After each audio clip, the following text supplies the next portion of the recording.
നമസ്കാരം, ഭാരത് ലൈവിലേക്ക് സ്വാഗതം. രാജേഷ്, ഇടത് വലത് മുന്നണികൾ കുറച്ചു കാലമായി BJP ഭയന്നാണ് ഇപ്പോൾ കഴിയുന്നത്. കാരണം മന്ത്രിമാരും MLA-മാരും നേരത്തെ ഉണ്ടായിരുന്ന മുഖ്യമന്ത്രിയുടെ മക്കളും ഒക്കെ BJP-യിലേക്ക് വരുന്നു. ഇടത് മുന്നണിയിൽ നിന്നും വലത് മുന്നണിയിൽ നിന്നും. ഇപ്പോൾ പത്മജ വേണുഗോപാൽ വളരെ പ്രധാനപ്പെട്ടൊരു കാര്യം കൂടി പറഞ്ഞിരിക്കുന്നു. കരുണാകരൻ ജീവിച്ചിരുന്നിരുന്നെങ്കിൽ ഇന്ന് കരുണാകരൻ ഒരുപക്ഷെ BJP-യിൽ ഉണ്ടാകുമായിരുന്നു എന്ന്. എന്താണ് ഈ പ്രസ്താവനയുടെ ഒരു അടിസ്ഥാനം? ശരിക്കും നമ്മുടെ കഴിഞ്ഞ ലോക്സഭാ തെരഞ്ഞെടുപ്പിൽ അല്ലെങ്കിൽ അതിനു മുമ്പുള്ള നിയമസഭാ തെരഞ്ഞെടുപ്പിൽ അതുവരെ BJP എന്നൊക്കെ പറയുമ്പോൾ ഒരു സംഖ്യകൾ എന്നാണ് ആദ്യം. BJP എന്നോ RSS എന്നോ ഒന്നും പറയില്ല. ഇപ്പൊ അങ്ങനെ RSS എന്നോ BJP എന്നോ തരംതിരിച്ചിപ്പോൾ ആരും പറയാറില്ല. BJP എന്നാണ് ഒരു കോമൺ പേര്, രാഷ്ട്രീയ പാർട്ടി. സംഘി എന്നൊക്കെ പറഞ്ഞ് വിളിക്കുന്ന ആ ഒരു അവസ്ഥയിൽ നിന്നും മാറി ഒരു രാഷ്ട്രീയ പാർട്ടി എന്നൊരു മാനത്തിലേക്ക് ആ ഒരു മാനം അവർ കൊണ്ടുവന്ന് നിന്നുകൊണ്ട് കരുതാം. കാരണം അതിന് രാജീവ് ചന്ദ്രശേഖർ നല്ലൊരു പങ്ക് വഹിച്ചിട്ടുണ്ട്. അതിന് മുമ്പ് K. സുരേന്ദ്രൻ പാർട്ടി അധ്യക്ഷൻ എന്നപ്പോൾ അദ്ദേഹം നല്ല പങ്ക് വഹിച്ചിട്ടുണ്ട്, അദ്ദേഹത്തിന്റെ ടീം. അതിന് പിന്നാലെ രാജീവ് വരുന്നു, തിരുവനന്തപുരത്ത് അദ്ദേഹം മത്സരിക്കുന്നു, രണ്ടാം സ്ഥാനത്തേക്ക് വരുന്നു. അത് കഴിഞ്ഞിട്ട് അവർ BJP-ക്ക് ഒരു തിരുവനന്തപുരം വഴി ഒരു BJP-ക്ക് ഒരു ബേസ് ഉണ്ടാക്കിയെടുക്കാനായി എന്നുള്ളതാണ്. കാരണം ബേസ് മാത്രമേ ഉണ്ടായിട്ടുള്ളത്, ആ ബേസ് ഉണ്ടാക്കിയെടുക്കാനായി. അപ്പൊ അങ്ങനെയാണ് ത്രികോണ മത്സരം ഇപ്പോൾ മിക്കവാറും എല്ലാ കേരളത്തിലെ ഏതാണ്ട് ഒരു 10-60 മണ്ഡലങ്ങളിൽ അപ്പുറം ത്രികോണ മത്സരമാണ്, ശക്തമായ ത്രികോണ മത്സരം. ഇടതും വലതും സമ്മതിക്കുന്നുണ്ട്.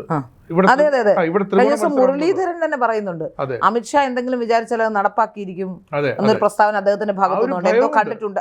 ഭയമുണ്ട്. മറ്റു സംസ്ഥാനങ്ങളിൽ ഹരിയാന, ഡൽഹി, അപ്പൊ അങ്ങനെ മറ്റേ മാലപ്പടക്കം പോലെ ഓരോ സംസ്ഥാനത്തിൽ നടന്നപ്പോഴൊക്കെ BJP എവിടെയൊക്കെ ഉത്തരേന്ത്യയിൽ എവിടെയൊക്കെ BJP കയറി തൊട്ടിട്ടുണ്ടോ അവിടെയൊക്കെ അവര് രണ്ടാം തവണയും അധികാരത്തിൽ കയറുന്ന, ഡൽഹിയിൽ അധികാരം തിരിച്ചെടുത്തു, ഹരിയാനയിലൊക്കെ രണ്ടാം തവണയും കയറുന്ന ഒരു അവസ്ഥ. അതായത് പ്രോഗ്രസീവ് ആകുന്ന അല്ലെങ്കിൽ ഒരു വിജയം കൈവരിക്കുന്ന അല്ലെങ്കിൽ വളർച്ചയുള്ള ഒരു രാഷ്ട്രീയ പാർട്ടിയാണ് BJP. ബാക്കി എല്ലാ രാഷ്ട്രീയ പാർട്ടികൾക്കും ഡിപ്രീസിയേഷൻ സംഭവിക്കുന്നുണ്ടെന്നാണ് എനിക്ക് തോന്നുന്നത്. ഇവര് വർഗീയത വിട്ടു എന്നാൽ വർഗീയത വിട്ടോ എന്നറിയില്ല, പക്ഷെ അതിനെ സപ്രസ് ചെയ്ത് വെച്ചേക്കുക. BJP എന്നൊരു രാഷ്ട്രീയ പാർട്ടിക്ക് വർഗീയത കൊണ്ട് ഈ രാജ്യത്ത് ഞാൻ ഒരുപാട് വർഷക്കാലമായി സംഘപരിവാർ സംഘടനകളുമായി ബന്ധമുള്ള ഒരാളാണ്. ഞാനത് എവിടെയും മറച്ചു വെച്ചിട്ടില്ല. പക്ഷേ ഈ വർഗീയത എന്ന് ഇവർ പറയുന്ന ആ വർഗീയതയല്ല യഥാർത്ഥത്തിൽ അതിനകത്ത് നിൽക്കുന്ന ആൾക്കാരോട് ചോദിച്ചാൽ നമുക്ക് മനസ്സിലാക്കാൻ പറ്റും. അതിൽ ഞാൻ പ്രവർത്തിച്ചിട്ടുണ്ട്. അവരൊരു ദേശീയത, ഒരു ഹിന്ദു എന്ന് പറയുന്നത് വർഗീയമായ ഒരു ടേമേ ആക്കരുതെന്നാണ് എൻ്റെ അഭിപ്രായം. ഹിന്ദുവിന് മാത്രമേ ലോകത്ത് മതേതരരായിരിക്കാൻ കഴിയുകയുള്ളൂ. അല്ലെങ്കിൽ മതേതരത്വം പറയുന്ന KM ഷാജിയെ പോലുള്ളവർ എന്താണ് പറഞ്ഞത്? മതമാണ് പ്രശ്നം, ഞങ്ങളുടെ പ്രശ്നവും ഐഡന്റിറ്റിയും മതമാണെന്നാണ്. അങ്ങനെ ഒരു ഹിന്ദു ഒരിക്കലും പറയില്ല. ഒരു ഹിന്ദു കൾച്ചറെ, അതൊരു സംസ്കാരമാണ് ഹിന്ദു എന്നുള്ളത് അംഗീകരിക്കാത്തവരാണ് അതിനെ വർഗീയത എന്ന് പറയുന്നത്. പിന്നെ മാത്രമല്ല, ആലോചിച്ച് നോക്കൂ, ന്യൂനപക്ഷങ്ങളെ പ്രീണിപ്പിക്കാൻ വേണ്ടി അവർ ചെയ്യുന്നത് വർഗീയതയല്ലേ യഥാർത്ഥത്തിൽ? ഭൂരിപക്ഷം അല്ലല്ലോ. 2004 ഇറങ്ങി പോകേണ്ടി വന്നത് എന്തെങ്കിലും ഇപ്പോഴും ആർക്കെങ്കിലും ധൈര്യമുണ്ടോ? ഏതെങ്കിലും ഒരു രാഷ്ട്രീയ പാർട്ടിക്ക്, അതിന് BJP-ക്ക് മാത്രമേ ഉള്ളൂ, ഏതെങ്കിലും ഒരു രാഷ്ട്രീയ പാർട്ടിക്ക് ധൈര്യമുണ്ടോ ആ സ്ഥലത്തെ ഏറ്റവും പ്രമാദമായി നിൽക്കുന്ന സംഘടന അല്ലെ ആ വിഭാഗത്തിനെ പ്രീണിപ്പിക്കാതെ ഏതെങ്കിലും ഒരു തെരഞ്ഞെടുപ്പിൽ ലക്ഷ്യം വെച്ച് പോകാൻ പറ്റും? കാരണം അങ്ങനെയാണ് ഇപ്പൊ നമ്മുടെ കാസർഗോഡ് അടക്കം, പാറശാല അടക്കം അങ്ങനെയാണ് ഇടതും വലതും മുന്നിട്ട് സ്ഥാനാർത്ഥികൾ വരും. വീണ ജോർജ് അതുകൊണ്ട് മാത്രം മന്ത്രിയായ ഒരാളല്ലേ, സഭ ഉള്ളത് കൊണ്ട് മാത്രം മന്ത്രിയായ ഒരാളാണ് വീണ ജോർജ്. അവരാണ് മതേതരത്വത്തെക്കുറിച്ചും BJP-യെക്കുറിച്ചും വർഗീയതയെക്കുറിച്ചും പറയുന്നത്. സത്യത്തിൽ വർഗീയതയുള്ളത് ഇവിടെ ആർക്കാ? യഥാർത്ഥത്തിൽ ഒന്ന് ചിന്തിച്ച് നോക്കിയാൽ വർഗീയതയുള്ള മറ്റു 2 രാഷ്ട്രീയ പാർട്ടികൾക്കാണെന്ന് ഞാൻ പറയത്തുള്ളൂ. അതെ, അത് ഈ പെരുമ്പാവൂരടക്കം സീറോ മലബാർ സഭ അടക്കം പറയുന്നത് ഞങ്ങളുടെ ആളായിരിക്കണം. അവര് പറയുന്ന ആലോചിച്ച് നോക്കൂ, വർഷങ്ങളായി ഒരു പാർട്ടിയിൽ പ്രവർത്തിച്ചുകൊണ്ടിരുന്ന ദീപ്തി മേരി വർഗീസിന് ആ ഒരു മേയർ സ്ഥാനം എത്തിയപ്പോൾ വേറൊരു ജാതിയിൽ നിന്നും കൺവേർട്ട് ചെയ്ത് വന്നാൽ പോലും അവരുടെ സഭയുടെ ആൾക്ക് മാത്രമേ കൊടുക്കാൻ പറ്റൂ എന്നുള്ളതാണ്. എറണാകുളത്ത് പറഞ്ഞ ബിഷപ്പുമാർ പറയുന്നു. എറണാകുളത്ത് നഗരസഭയിലെ കാര്യം തദ്ദേശ തെരഞ്ഞെടുപ്പിൽ സംഭവിച്ചതാണല്ലോ. ബിഷപ്പുമാർ പറയുന്ന ആൾക്ക് മാത്രമേ കൊടുക്കാൻ പറ്റൂ. അങ്ങനെ കൊടുത്തത്. അതുകൊണ്ടാണ് കോൺഗ്രസിന് കുറെ കാലം ചീത്ത പേരായിരുന്നു. ബിഷപ്പുമാർ പറഞ്ഞാൽ ഇവിടെ ഷിയാസിന് അപ്പൊ പറഞ്ഞു ബിഷപ്പുമാർ പറയാതെ ഇങ്ങനെ ആക്കുമെന്നൊക്കെ ഉള്ളൊരു സംസാരമാണ്. അപ്പൊ അങ്ങനെ ഇടതായാലും വലതായാലും എവരി അതത് ഏത് രാഷ്ട്രീയ പാർട്ടിയായാലും അവർ അതിനെ പ്രീണിപ്പിച്ചു നിർത്തുന്ന, ഇപ്പം ഈഴവ സമുദായമാണെങ്കിൽ അവരെ, അല്ലെങ്കിൽ കത്തോലിക്കയിലാണെങ്കിൽ അതെ. അപ്പൊ ജോർജ് കുര്യൻ എന്തുകൊണ്ടാണ് BJP അവിടെ കൊണ്ട് നിർത്തിയത്? കാരണം BJP-ക്കും തങ്ങളുടെ ആ മണ്ഡലത്തിലെ, കാഞ്ഞിരപ്പള്ളി മണ്ഡലത്തിലെ തങ്ങളുടെ ചില സമവാക്യങ്ങളുണ്ട്. അവിടുത്തെ വോട്ടുണ്ട്. ആ വോട്ട് തിരിച്ചു പിടിക്കണമെങ്കിൽ ജോർജ് കുര്യൻ തന്നെ വരണം. പി സി ജോർജ് സ്ഥാനാർത്ഥിയായിരിക്കുന്നു. പാലയിൽ Shone George, P C George ഒക്കെ തോൽവിയെ പി സി ജോർജ് തോൽക്കുന്നത് മുസ്ലിമുകൾക്കെതിരെ പറഞ്ഞതുകൊണ്ടാണ്. പി സി ജോർജ് മുസ്ലിമിനെ സ്നേഹിച്ചുകൊണ്ടിരുന്ന അല്ലെങ്കിൽ മുസ്ലിങ്ങൾക്ക് വേണ്ടി സംസാരിച്ചുകൊണ്ടിരുന്ന സമയത്ത് പി സി ജോർജ് വിജയിക്കുമായിരുന്നു. അപ്പൊ ഏതെങ്കിലും ഒരു മതവിഭാഗത്തെ എന്തെങ്കിലും പറഞ്ഞാൽ മതം രാഷ്ട്രീയത്തിൽ ഇടപെടുന്നു എന്നുള്ളതാണ് യഥാർത്ഥത്തിൽ ഉള്ള പ്രശ്നം. പക്ഷെ അത് ബി ജെ പിയെ മാത്രം അങ്ങനെ പറയാൻ ഇത്രയും കാലം CPM ഉണ്ടാക്കിയ നറേറ്റീവിനപ്പുറത്തേക്ക് BJP മാത്രമാണ് വർഗീയമെന്ന് പറയുന്നതിനെയാണ് എതിർക്കപ്പെടേണ്ടതെന്നാണ് ഞാൻ പറഞ്ഞത്. ഇപ്പൊ അവർ വികസന വിഷയങ്ങളിലേക്ക് കാരണം ഈ ഹിന്ദു വിഭാഗങ്ങൾ എന്ന് പറഞ്ഞാൽ സ്കാറ്റേഡ് ആണ്. അതാണ് ഏകീകരണം ഉണ്ടാകാത്ത വിഭാഗമാണ് ഹിന്ദു. അതുകൊണ്ടാണ് ഞായറാഴ്ചയും വെള്ളിയാഴ്ചയും കൃത്യമായിട്ട് പള്ളിയിൽ പോകുന്നൊരു ചിട്ടയാണ് അല്ലേ? അതെ. അല്ലെങ്കിൽ അമ്പലത്തിൽ കുർബാന കൊള്ളാനും ഒക്കെ ക്രൈസ്തവ വിഭാഗങ്ങൾ ഞായറാഴ്ച കൃത്യം ഒരു പള്ളിയായിരിക്കും. നമ്മൾ ആ ഞായറാഴ്ച റോഡിലൂടെ എവിടെ വാഹനം പിടിച്ചു പോയാലും പള്ളിയുടെ മുന്നിൽ നീണ്ട നേരെ കൃത്യമായി കാണും. വെള്ളിയാഴ്ച മുസ്ലിം വളരെ കൃത്യമാണ്. അവരൊക്കെ അത് വളരെ കൃത്യനിഷ്ഠയോടെ ചെയ്യുന്ന. നമ്മൾ അങ്ങനെയല്ല. ഈ നമ്മൾ മീൻസ് ഹിന്ദു സമൂഹം അങ്ങനെയല്ല. അവർ ക്ഷേത്രങ്ങളിൽ തോന്നുമ്പോൾ പോകും. ക്ഷേത്രത്തിൽ ശബരിമലയിൽ അവിടെ അയ്യപ്പന്റെ നട തുറക്കുമ്പോൾ കെട്ടും കെട്ടിപ്പോകും. അല്ലെങ്കിൽ ഇവിടെ നമ്മുടെ എറണാകുളത്തെ അമ്പലത്തിൽ തിരുവരണിക്കുളത്ത് 12 ദിവസം നട തുറക്കുമ്പോൾ അവിടെ പോകും. എവിടെ വിശേഷ ദിവസം ഉണ്ടാകും. അപ്പൊ ഇവരെ മുതലെടുക്കാൻ വളരെ എളുപ്പമാണ്. ഈ വിഭാഗത്തെ, ഈ ഹൈന്ദവ വിശ്വാസ സമൂഹത്തെ മുതലെടുക്കാൻ വളരെ എളുപ്പമാണ്. പക്ഷെ അത് തിരിച്ചറിയാൻ തുടങ്ങിയെന്നുള്ള ഞാൻ മനസ്സിലാക്കുന്നത് താഴെ പൊട്ടിയത് ശബരിമല അയ്യപ്പന്റെ അവിടെ തൊട്ടപ്പോഴാണ്. മാത്രമല്ല സ്ത്രീ പ്രവേശനവും അവിടെ തുടങ്ങി. ഇപ്പോ അത് ഏതാണ്ട് ഏകദേശം സ്ത്രീ പ്രവേശനത്തിൽ തുടങ്ങിയിട്ടും ആ വിഷയം കത്തി നിന്നിട്ടും 2021 പിണറായി വിജയന്റെ LDF സർക്കാരിന് വീണ്ടും ഒരു അവസരം കൊടുത്തു അല്ലേ? ഇപ്പൊ കേരളം മതേതര കേരളമാണ്. അതെ, തീർച്ചയായിട്ടും. അതെ, ഹിന്ദു ഭൂരിപക്ഷ വോട്ടില്ലാതെ ഒന്നും പറ്റില്ലല്ലോ. അതെ, അപ്പൊ കേരളം ചിന്തിച്ചു ഒരു തവണ കൂടെ കൊടുക്കാം. പക്ഷേ അയ്യപ്പന്റെ പിണറായി വിജയൻ കട്ടളപ്പടികളെ കൊണ്ടുവരും പറയുന്നില്ല. പക്ഷേ ഉത്തരവാദിത്വം പിണറായി വിജയൻ നയിക്കുന്ന തീർച്ചയായിട്ടും സർക്കാരിന് തന്നെയാണ്. അതിന് മന്ത്രിയായാലും ദേവസ്വം ബോർഡായാലും ഇനി ഉണ്ണികൃഷ്ണൻ പോറ്റി വന്ന് ഇളക്കിക്കൊണ്ട് പോയാലും ഉത്തരവാദി സംസ്ഥാനം ഭരിക്കുന്ന സർക്കാർ. അപ്പോൾ അങ്ങനെ ചിന്തിക്കുമ്പോൾ ഇത്തവണ ആ ചിന്ത ജനങ്ങളിൽ വളരെ മാത്രമല്ല BJP വികസന വിഷയങ്ങളിലേക്ക് ശ്രദ്ധ കേന്ദ്രീകരിക്കാൻ. കാരണം ഇപ്പോൾ ഗുജറാത്തും മറ്റുള്ള സംസ്ഥാനങ്ങളും കാണുന്നവർക്ക് ഇപ്പോൾ ഗുജറാത്ത് കണ്ടിട്ട് വന്ന് ഗുജറാത്തിനെ കുറിച്ച് പറഞ്ഞുകൊണ്ടാണ് അബ്ദുള്ളക്കുട്ടി BJPയിലേക്ക് വരേണ്ടി വന്നത്. ഷിബു ബേബി ജോണിനും ഇടയ്ക്ക് പ്രശ്നമുണ്ടായിരുന്നു ഗുജറാത്തിനെ പറ്റി പറഞ്ഞ്. പിന്നെ അത് കുറച്ച് പോയിരുന്നു. ഗുജറാത്ത് കാണാത്തവർ ഗുജറാത്തിനെ കുറിച്ച് പറഞ്ഞതിനപ്പുറത്തേക്ക് ഗുജറാത്ത് കണ്ടവർ പറയാൻ തുടങ്ങിയപ്പോഴാണ് ഷിബു ബേബി ജോൺ പോകണം. കാരണം ഗുജറാത്തും അദ്ദേഹം ഇവിടെ ഒരു മറൈൻ എക്സ്പോർട്ട് വ്യവസായിയാണ്. ഗുജറാത്തിലും അതേ വ്യവസായമുണ്ട്. സ്വാഭാവികമായിട്ട് പോകണം. ഷിബു ബേബി പോയി കണ്ട് പഠിക്കണം. അങ്ങനെ പോയി കണ്ടു പഠിച്ചപ്പോഴാണ് മനസ്സിലായത്. അഭിപ്രായം പറഞ്ഞു. അതിവിടെ വലിയ വിവാദമായി. അത് മാത്രമല്ല BJP സർക്കാരിനെ സംബന്ധിച്ചിടത്തോളം BJPയെ ഈ കഴിഞ്ഞ 10 വർഷമായിട്ട് ഭരണത്തിലുണ്ടായിട്ട് ഒരു സിംഗിൾ അഴിമതി പോലും കണ്ടുപിടിക്കാൻ പറ്റിയിട്ടില്ല എന്നുള്ളത്. ഒരു കാരണം അവസരം കൊടുത്തിട്ടില്ല, അഴിമതി നടത്താൻ അവസരം കൊടുത്തിട്ടില്ല. പിന്നെ തിരുവനന്തപുരം നഗരസഭയിലാണ്ട് 2 മാസം ആരോപണമൊന്നുമില്ല. ഈ നമ്മുടെ ആറ്റുകാൽ പൊങ്കാല സമയത്ത് ഇച്ചിരി വേലത്തരങ്ങളൊക്കെ കാണിക്കാൻ നോക്കി. അതായത് പറയുന്നത് കൗൺസിലർമാര് അവർ ക്ലീൻ ചെയ്തിട്ട് നഗരസഭാ ജീവനക്കാർ നിരത്തൊക്കെ ക്ലീൻ ചെയ്ത് തിരിച്ചു വരുമ്പോൾ ചിലർ ചപ്പ് ചോറുകൾ കൊണ്ടുവന്ന് വീണ്ടും ഫോട്ടോ എടുത്തിട്ട് അതെ, അങ്ങനെയൊക്കെ ചില PR വർക്കിന്റെ ഭാഗമാണ്. അങ്ങനെയൊക്കെ ഉണ്ട്. അത് ചില ലോക്കൽ കുത്തിത്തിരിപ്പാണ്. അത് സംസ്ഥാന മാത്രമല്ല പിറ്റേ ദിവസം ഇഷ്ടിയെ മാറ്റിയില്ല, അടുത്ത ദിവസം നേരെ അടുത്ത ദിവസം ഇഷ്ടിയെ മാറ്റിയില്ല. അങ്ങനെ അത് വിവാദമാക്കാൻ ആറ്റുകാൽ പൊങ്കാലയുമായി ബന്ധപ്പെട്ട് വിവാദം ഉണ്ടാക്കാൻ ശ്രമിച്ചു. പക്ഷെ അത് കാര്യമായ രീതിയിൽ ഫലം ചെയ്തില്ല എന്ന് വേണം പറയാൻ. 45 വർഷം ഭരിച്ച ഇടത് വിങ് നഗരസഭ 3 മാസമായ NDA. അപ്പൊ ഈ 45 വർഷം ഇവര് ചെയ്തുകൊണ്ടിരുന്ന അതേ പ്രവൃത്തി തന്നെ ഇവര് ചെയ്യണമെന്ന് നിർബന്ധം ഇല്ല. ഞാൻ കാണുന്നത് എങ്ങനെയാണ്, ഇവർക്കും മാറ്റി ചിന്തിച്ചൂടെ?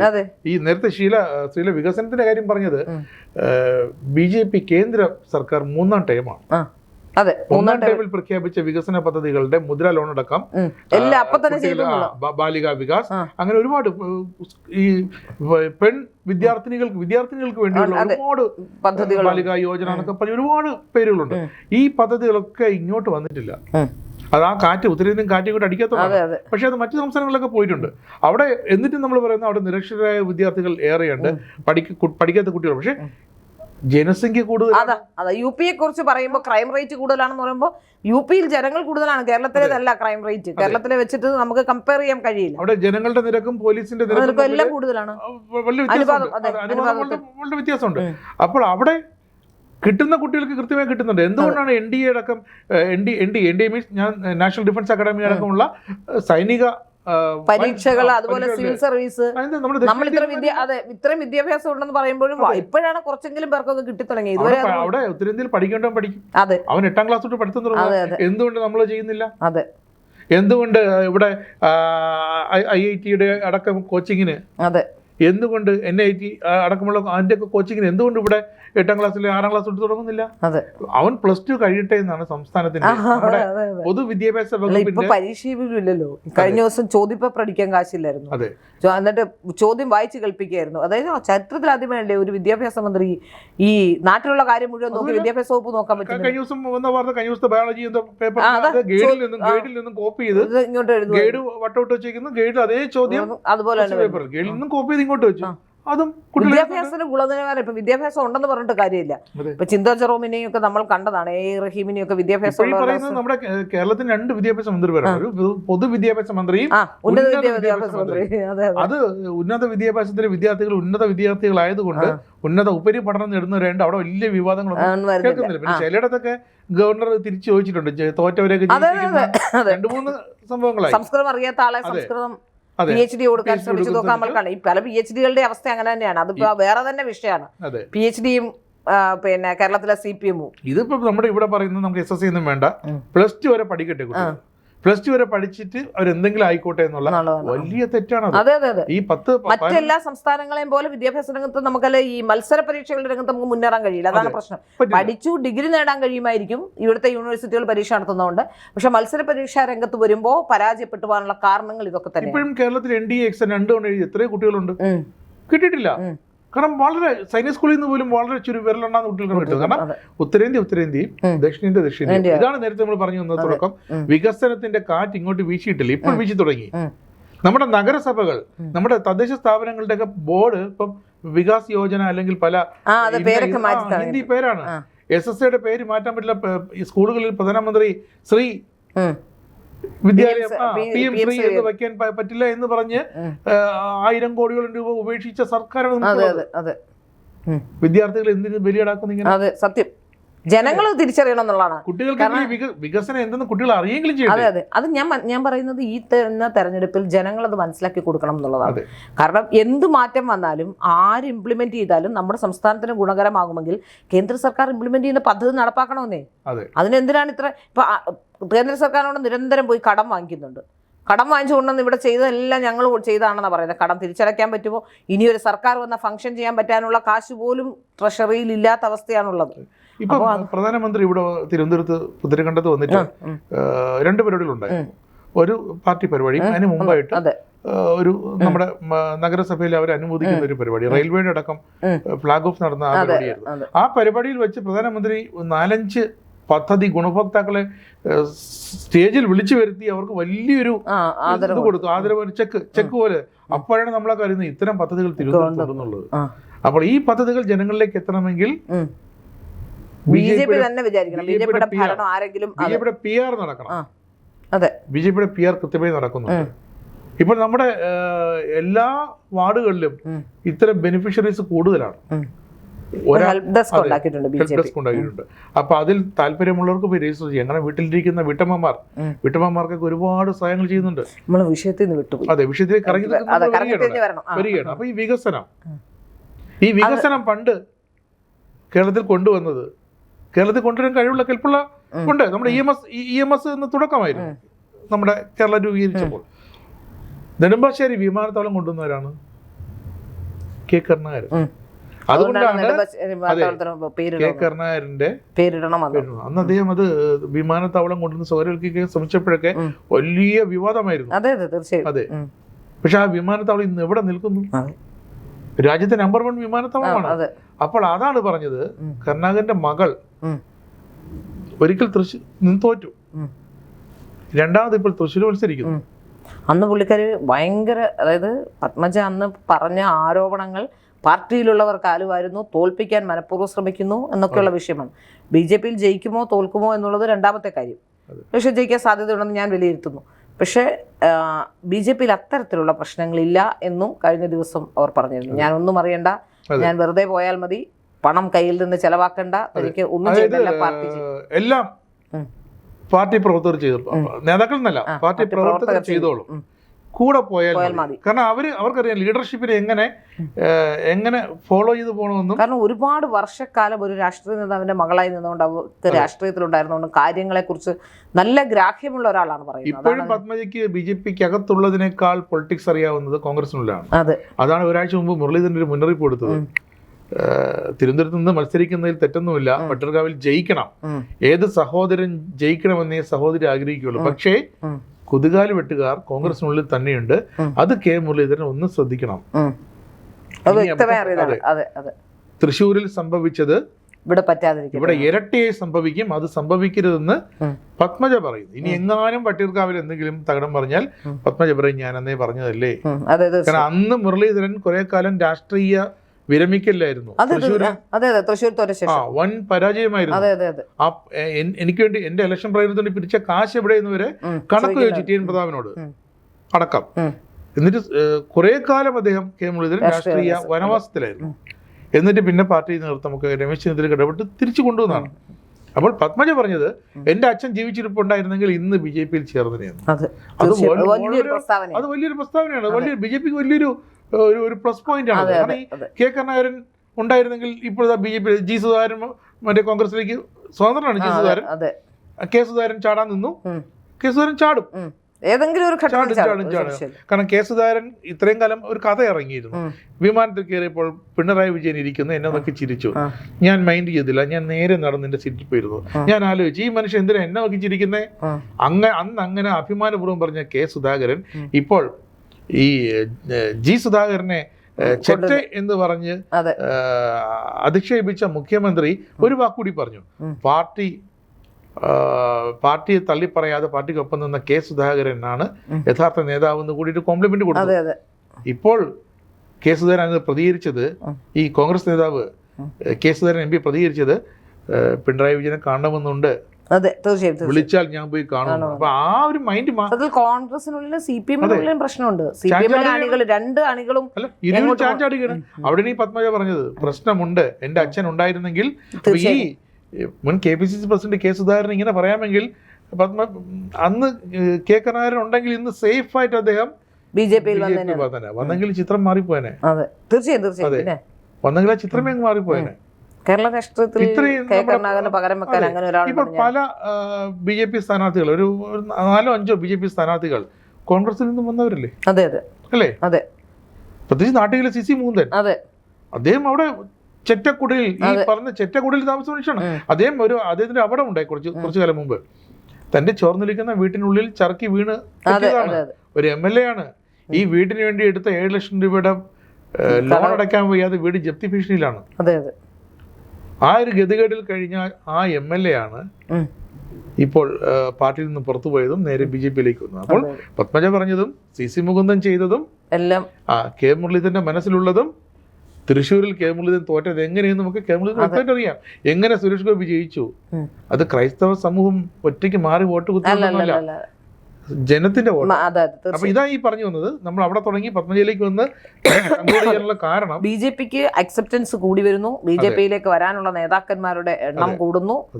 അപ്പോൾ BJP നല്ല രീതിയിൽ പ്രോഗ്രസീവായി ഒരുപക്ഷെ വലിയ വളർച്ച പ്രാപിക്കുന്നു, കേരളത്തിൽ ശക്തി പ്രാപിക്കുന്നു എന്നുള്ളതാണ് ഏറ്റവും പ്രധാനപ്പെട്ടത്. നിസ്സാരം ചെറുപ്പക്കാരാണ്. അതായത് ഷോൺ ജോർജിന്റെ ആ ഒരു ഇത് കണ്ടു, ഒരു പ്രചരണം കണ്ടു.